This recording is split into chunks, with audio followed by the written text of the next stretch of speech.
I want to bring up something that happens, I think, in a lot of relationships, and it's maybe sort of a man-woman dynamic.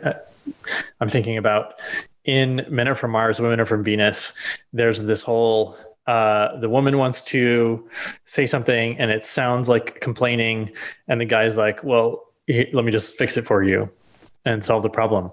In authentic relating, what would you do if someone is if it feels to one person like it's complaining and the other person, is obviously bringing it up for a reason? Mm-hmm. Yeah, this is one of the more challenging ones for intergenerational things, because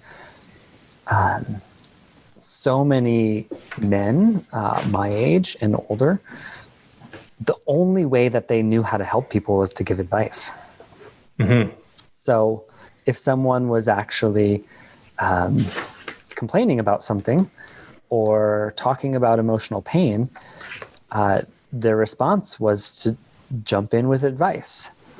And if you do that, especially if you do that quickly, it almost always produces a emotional disconnect. So this is in the chapter on listening. Listening with the intent to give advice is actually quite a good way to help someone, provided there's consent and provided there's actual listening happening first, which is like usually asking 2 or 3 questions before you jump in with the advice. So people just need basic training in listening and emotional and connection. It's I'm convinced that we're going to be literally having these kinds of classes for 6th graders 10 years from now.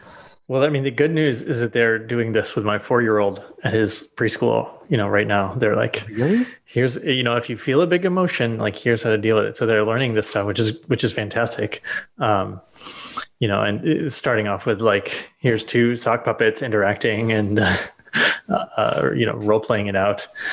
So that's great. And it means that they'll probably have more skill than I will. And I'll have to, up level my own skill through interviewing people like you, so I can keep up with my kids.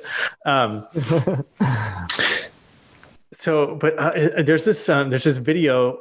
It's pretty old by now, but it's like it's not about the nail. You've seen this, the YouTube video. So there's a woman with a nail in her head, and she's just like, feeling all this stuff, this pressure, this pain. And he's like, okay, honey, that sounds really hard. And I think I have a solution. She's like, I don't want you to solve my problem. It's everybody listen. It's ridiculous, but it's also like, it makes me roll my eyes because I've definitely felt like that guy at times. When I just know I can solve the problem.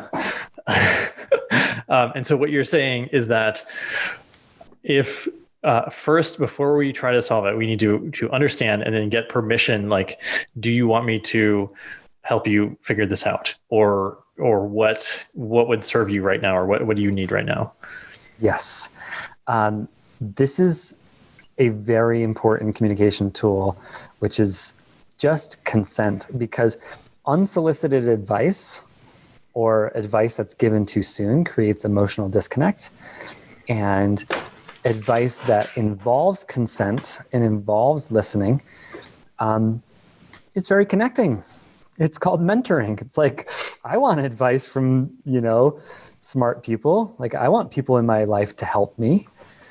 But I want to feel like they understand what's actually happening, which doesn't happen. That understanding doesn't take place if they jump in too soon.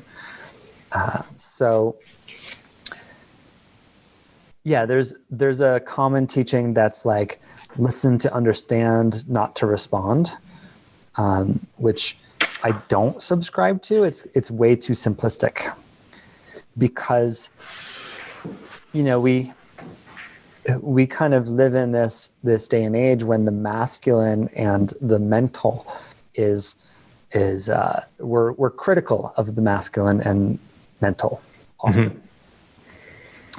And the solution is balance, not being, in our hearts 100% of the time, right? It's not being more feminine. The solution is not being more feminine.